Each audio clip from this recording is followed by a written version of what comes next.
Fala pessoal, vamos conversar sobre esse 4-0 do Flamengo em cima do Grêmio. O que a gente pode tirar de bom dessa partida? O que tem negativo? E aqui a grande questão: o que foi esse segundo tempo que o Grêmio fez contra o Flamengo? Eu vou colocar a primeira análise do primeiro tempo, que de fato o Grêmio jogou bem. Se o Grêmio tivesse repetido no segundo tempo o que ele jogou no primeiro, 11 contra 11, o Grêmio teria chance de sair com o placar positivo. 1-0, 2-1, 1-1, 0-0. Enfim, poderia sair vivo da Copa do Brasil. O primeiro tempo eu já vou falar sobre os destaques. A única coisa boa, se tem algo bom nessa partida, foi o primeiro tempo e os destaques do Grêmio, como Thiago Santos, Vila Sante, que jogaram bem. Agora, sobre o segundo tempo, um terror, tá certo? Mas antes quero pedir sua ajuda. Você que é gremista, continua com a gente aqui. Se inscreve e deixa o like no vídeo. Mas sobre o segundo tempo foi um terror, tá certo? Que eu já vou falar um pouquinho mais, porque o Grêmio conseguiu levar 4 gols em 45 minutos. Marcando muito mal, Tonhão ridículo, mas enfim, eu já vou falar um pouquinho mais sobre isso, ok? Antes, vamos falar sobre os pontos positivos sobre o primeiro tempo. E a respeito do primeiro tempo do Grêmio, de fato, o tricolor foi superior do que o Flamengo. O Flamengo não conseguiu jogar porque o Grêmio foi superior em questões de marcação e saindo muito bem no contra-ataque. Por exemplo, em uma jogada típica do Grêmio, com muita força e com muita garra, o Kahneman rouba a bola no setor de meio de campo, o Alisson entra em profundidade em uma tabela com o Borja, por sinal, excelente no primeiro tempo, buscando o jogo, fazendo pivô com muita facilidade nos zagueiros do Flamengo, que no caso era o Gustavo, que já é um jogador muito questionado, e também um zagueiro da base. Ou seja, o Borja deitou e rolou no primeiro tempo como centroavante do Grêmio. Fez a parede, fez uma jogada junto com o Alisson, que começou com um desarme do Kahneman. Alisson quase abre o placar, uma bola que passa do lado da trave do Diego Alves. O setor de meio de campo do Grêmio, excelente no primeiro tempo. Lucas Silva repetindo aquela boa atuação que ele fez contra o Bahia. Lucas Silva muito bem na partida, mas o que o Vila Sante e o Thiago Santos marcaram no setor de meio de campo não está escrito. Os dois desarmaram igual uma barbaridade. Thiago Santos, excelente. Um pitbull realmente lá na frente, desarmando com muita facilidade e com muita categoria, sem fazer faltas. Matias Vila Sante, o tempo todo, tem as características do Grêmio em uma jogada polêmica no primeiro tempo, que o Gabigol chega empurrando o Wanderson, o Vila Sante não deixa quieto e dá de dedo na cara do Gabigol. Ou seja, mostrou que tem raça, que tem vontade.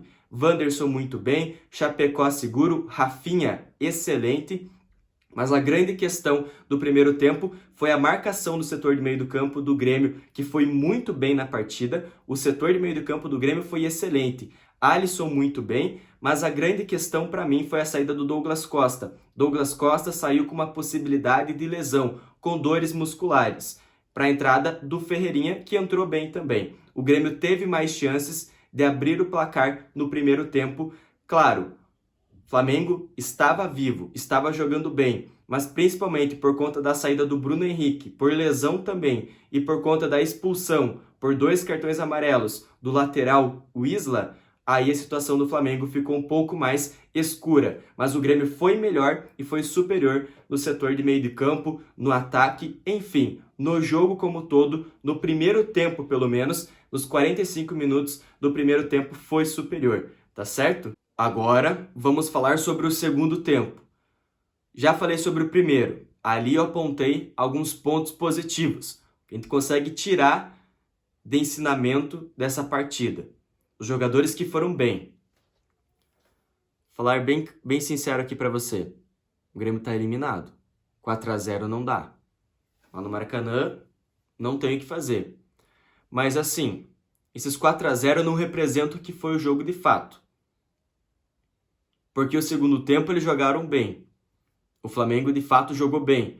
Por exemplo, o Michael fez uma partida impecável. Mas vamos por partes. No primeiro gol, que no caso foi uma falha terrível do Tonhão. Um erro de marcação, totalmente perdido, caçando borboleta no escanteio do Flamengo. A bola sobra, desvia no Rafinha e entra no gol do Chapecó.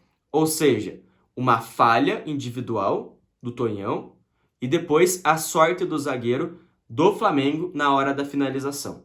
Porque a bola ia nas mãos do Chapecó, desvia na perna do Rafinha e entra. Logo em seguida, o Grêmio vai lá e quase empata o jogo. Se faz aquele gol de empate com aquela jogada bem construída, logo em seguida, jogada construída pelo Rafinha, que cruza de forma rasteira dentro da área, e o Alisson chega batendo e acerta caprichosamente a trave. Até ali, o Grêmio estava aceitável, tá certo? Mesmo atrás do placar. O Grêmio começou uma pressão. Chegou um momento que empilhou o atacante. Tava com Diego Souza, Borja, Ferreirinha e ainda também o Luiz Fernando. 4 atacantes. Buscando o gol de empate. Mas aí faltou jogador lá atrás. Saiu o segundo gol. Uma jogada que o Michael tá livre. Bate sozinho para dentro do gol. Livre. Ridículo. O Grêmio foi totalmente para frente, desesperado, de forma desorganizada, com um a mais. O Grêmio estava perdendo o jogo, foi para cima, o que era natural, mas com um jogador a mais, porque o Isla foi expulso. E mesmo assim, o Grêmio conseguiu levar um contra-ataque em uma bola que vai muito bem, chega aos pés do Michael, que finaliza sozinho. Terceiro gol, mesma situação, ridícula. E depois, o quarto gol do Flamengo. Aqui a grande falha do Felipão. Por que me coloca o pereba do Luiz Fernando? Não agregou nada no jogo, nunca agregou com a camisa do Grêmio. O Luiz Fernando nunca jogou bem com a camisa do Grêmio. No máximo naquele jogo da Sul-Americana. Mas que o jogo já estava ganho. Contra um time que sofre para jogar a Série B, Série C, Série D do Campeonato Brasileiro. Luiz Fernando péssimo no jogo. E depois, para fechar o caixão, ele vai lá e faz um pênalti que o Vitinho converte. 4-0. Não tem muito o que dizer. O Grêmio faz um primeiro tempo ótimo, que poderia vencer se jogasse o primeiro e segundo tempo baseado no que jogou nos primeiros 45 minutos. Poderia vencer, sair pelo menos vivo, mas agora saiu, olha, 4-0. Muito difícil reverter, tá bom? Agora vamos seguir no Campeonato Brasileiro. Até a próxima e fui!